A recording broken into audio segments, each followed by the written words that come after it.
Up until 3:45 on October 22nd, it was just any other day. I left my desk in one part of the building. I went downstairs to a printer to get something off the printer, and I wound up on the ground. Sudden cardiac arrest, it gets you.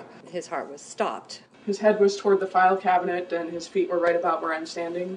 Last year we had 90 cardiac arrests in the city of Mount Vernon, which was an all-time high for us. Although we're finding as the population grows here that our cardiac arrest rate is increasing proportionately with the population.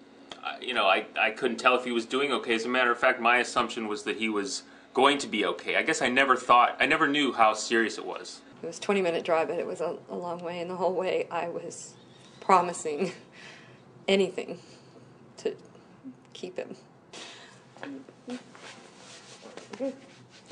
He was lying there, and it was quite clear that nothing was going okay for him. He was sort of taking these big gasping breaths, and you could see his eyes rolled back in his head. And the 3 or 4 saves over my career that I've been involved in, they've always been involved somebody doing CPR before we got there, and then early defibrillation. I opened his mouth and checked for a clear airway, and Dick Clever, our city editor, was there giving chest compressions while I was breathing.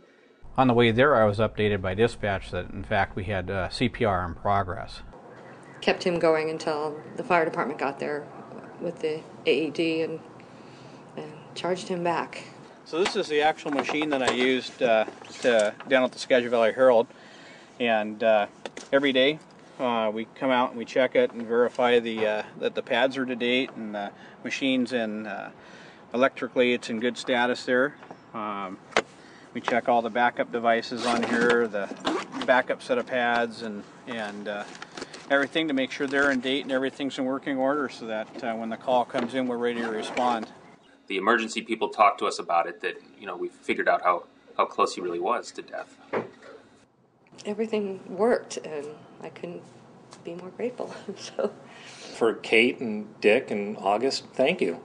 Thank you for keeping me around that day. I still haven't gotten over it. I don't think I ever will. No, that's okay, because it turned out okay.